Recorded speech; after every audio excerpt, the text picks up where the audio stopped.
Hi, ich bin Sanyadi und heute möchte ich euch zeigen, wie ich meine Kristallbuchstützen gemacht habe. Viel Spaß!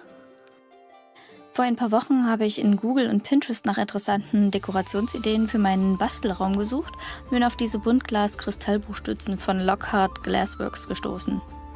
Da ich unbedingt selbst etwas kreieren wollte und ich noch Buchstützen für meine PC-Spielesammlung benötigte, entschied ich mich, ähnliche Buchstützen wie diese Kristallbuchstützen selbst herzustellen. Ich weiß allerdings weder etwas über Glasmalerei noch darüber, wie man mit Glas arbeitet. Dafür habe ich aber mittlerweile einiges an Erfahrung mit Gießharz. Also habe ich mich entschlossen, eine billigere Gießharz-Version dieser Buntglas-Kristallbuchstützen herzustellen. Logischerweise habe ich erstmal mit der Planung der Größe und der Form dieser Buchstützen begonnen und habe eine Skizze dieser Kristalle angefertigt, um sie auf ein Stück Transparentpapier zu übertragen und später als Vorlage zu verwenden. Ich habe die Umrisse der Kristalle auf ein Stück Hartschaumplatte skizziert und anschließend den Umriss mit einem Präzisionsmesser ausgeschnitten. Dieses Stück Hartschaum wird die Vorlage für die Gießharzkristalle darstellen, wenn ich die Silikonform dann herstelle.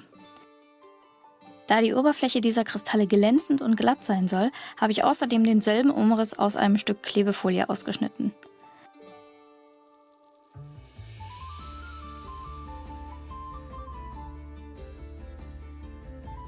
Zuerst dachte ich daran, die Folie einfach von ihrem Trägerpapier abzuziehen, um sie auf die Hartschaumplatte zu kleben.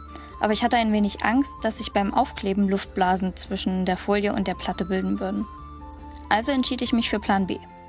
Ich besprühte eine Seite des Hartschaumstücks mit Sprühkleber und klebte die Klebefolie so genau wie möglich auf die Platte und wartete, bis der Kleber komplett getrocknet war. Jetzt, da die Oberfläche glatt und ebenmäßig ist, konnte ich endlich anfangen, meine Silikonform herzustellen. Ich wollte nicht zu viel Silikon verschwenden, also habe ich überall in meinem Haus nach einer Schachtel mit der perfekten Größe gesucht. Mal so ganz am Rande. Ich habe den Boden der Schachtel für alle Fälle mit Acrylfarbe bestrichen, da der Karton nicht beschichtet war.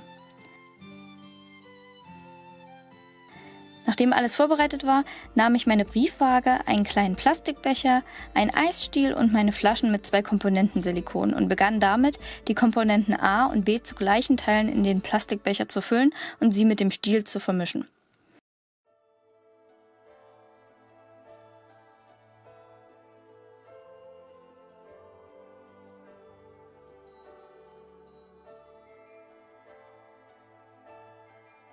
Es ist sehr wichtig, dass die beiden Komponenten gut miteinander vermischt werden, sonst härtet das Silikon zum Schluss nicht aus. Sobald das Silikon gut vermischt ist, habe ich es in die Schachtel gegossen und gleichmäßig verteilt, um eine glatte, gleichmäßige Oberfläche zu schaffen.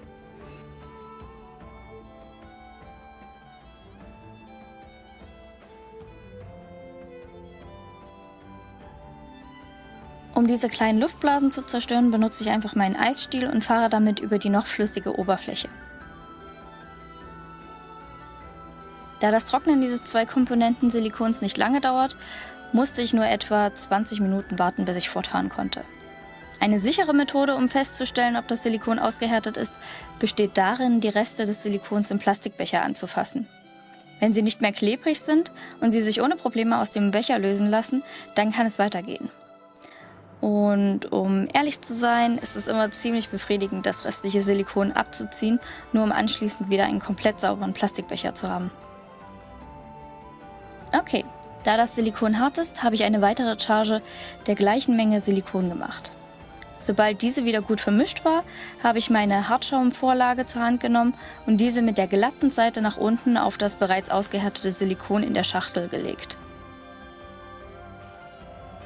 Um sicherzugehen, dass das flüssige Silikon nicht unter den Hartschaum läuft und die Form ruiniert, habe ich die Vorlage mit einigen Gegenständen besperrt und das Silikon um die Ränder gegossen. Und auch hier habe ich die kleinen Luftblasen auf der Oberfläche mit einem Eisstiel zerstört und anschließend darauf gewartet, dass das Silikon trocknet. Weitere 20 Minuten später ist meine Form so gut wie fertig. Ich habe die überstehenden Silikonkleckse mit einer kleinen Schere abgeschnitten und schließlich die Silikonform aus der Schachtel genommen, damit ich die Hartschaumvorlage leichter aus dem Silikon herausholen kann. Und damit ist meine Silikonform für meine Kristalle fertig. Nun geht's zum lustigen Teil, das Arbeiten mit Gießharz. Ein kleiner Hinweis voraus: Die beiden Bestandteile des Harzes sind giftige und ätzende Substanzen. Es wird daher dringend empfohlen, bei der Arbeit mit Gießharz Einweghandschuhe und eine Schutzbrille zu tragen. Es ist auch immer eine gute Idee, viele Silikonwerkzeuge zu verwenden, damit sie wiederverwendet werden können und nicht so viel Müll zurückbleibt.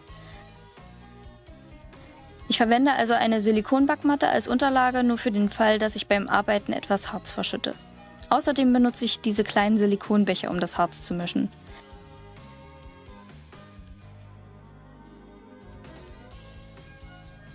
Genau wie zuvor habe ich auch hier meine Briefwaage und Eisstiele benutzt.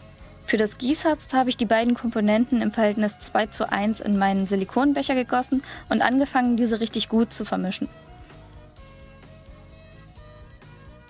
Für Harz ist es noch wichtiger, das genaue Mischverhältnis einzuhalten und es so gut wie möglich zu mischen.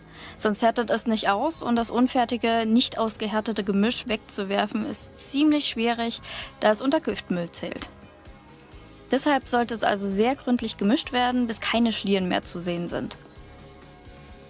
Sobald ich mit dem Mischen des Harzes fertig war, habe ich gleiche Mengen davon in die anderen beiden Silikonbecher gegossen und in jeden Becher etwas Gießharzfarbe hinzugegeben. Es brauchte nicht viel Farbstoff, um das Harz zu färben, und an sich vermischt sich der Farbstoff sehr leicht mit dem Gießharz.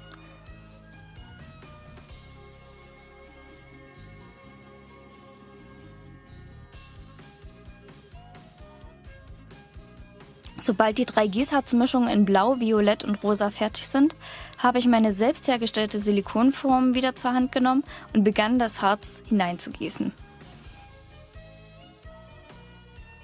Mit Hilfe eines Eisstiels habe ich das Harz in der Form verteilt und die Farben ein wenig vermischt, damit sie besser ineinander verblendet werden.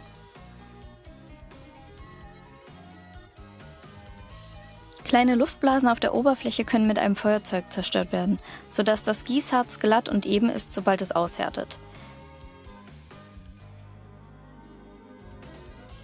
Im Gegensatz zum Silikon dauerte das Aushärten des Harzes einige Stunden, und um ganz sicher zu sein, habe ich etwa 10 Stunden gewartet, bis ich versucht habe, das fertige Harz aus der Form zu lösen.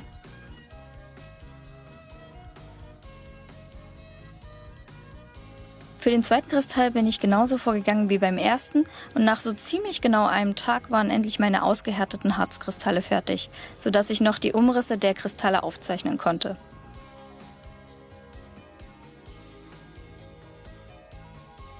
Ich nahm also meine transparent Papierschablone zur Hand und klebte sie mit einem Stück Klebeband auf meine Schneidematte, damit ich meinen Harzkristall auf die Schablone legen und trotzdem die Umrisse sehen konnte, die ich dann mit meinem Lackmalstift nachgezeichnet habe.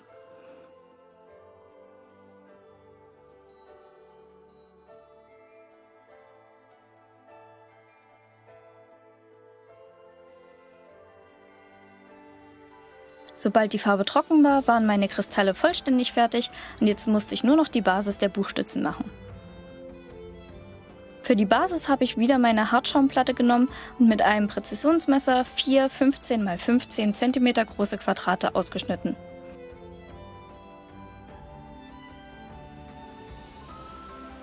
Auf einer Seite habe ich eine Linie in die Mitte jedes Quadrats gezeichnet, damit ich die Kristalle später genau auf die Mitte der Basis kleben kann.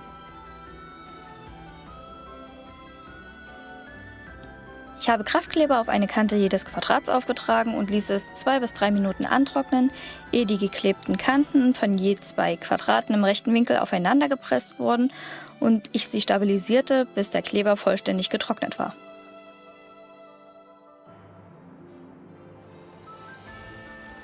Das gleiche galt ebenso für die zweite Basis, und sobald beide Basen fertig waren, trug ich den Kraftkleber auf jede Mittellinie sowie auf die geraden Kanten der Kristalle auf.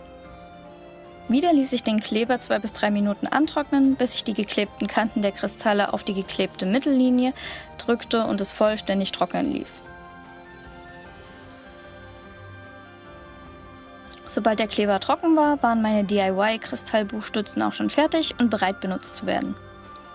Das ganze Projekt hat wirklich Spaß gemacht und ich bin wirklich froh, wie gut die Buchstützen geworden sind.